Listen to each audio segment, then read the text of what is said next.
మీ పిల్లలు చిన్న ఏజ్‌లోనే హెయిర్ ఫాల్, ఒబేసిటీతో బాధపడుతున్నారా? దీనికి బయట జంక్ ఫుడ్ మాత్రమే కాదు, బట్ ఎప్పుడైనా మన ఇంట్లోనే ప్రాబ్లమ్ ఉందేమో అని ఆలోచించారా? మన పిల్లలకి మనం హెల్తీ ఫుడ్ ఇవ్వాలని బయట కంటే ఇంట్లోనే చిప్స్, ఫ్రైస్ లాంటివి చేస్తూ ఉంటాం. కానీ ఎంత ఇంట్లో చేసినంత మాత్రాన దాంట్లో ఉండే మెయిన్ కల్ప్రిట్ ఏంటో తెలుసా? Refined oils.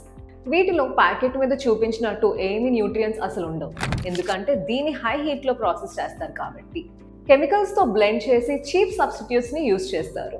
And guess what, ఇవే కెమికల్స్ ని మనకి తెలియకుండానే పిల్లలకి తినిపించేస్తున్నాం. ఎప్పుడైతే నూనెని గానుగులో పట్టిస్తామో omega 3 fatty acids, nutrients, antioxidants దాంట్లో పుష్కలంగా ఉంటాయి. కాబట్టి ఇప్పటికీ ఏం మించిపోయింది లేదు. వెంటనే కోల్డ్ ప్రెస్డ్ ఆయిల్స్ కి షిఫ్ట్ అవ్వండి. మన పిల్లల ఆరోగ్యం కంటే మనకి ఇంకేం కావాలి? ఆర్డర్ చేసుకోవడానికి మాకు DM చేయండి, లేదా రాజమండ్రిలో జైన్ రోడ్ లో ఉన్న మా స్టోర్ కి ఇప్పుడే విజిట్ అవ్వండి.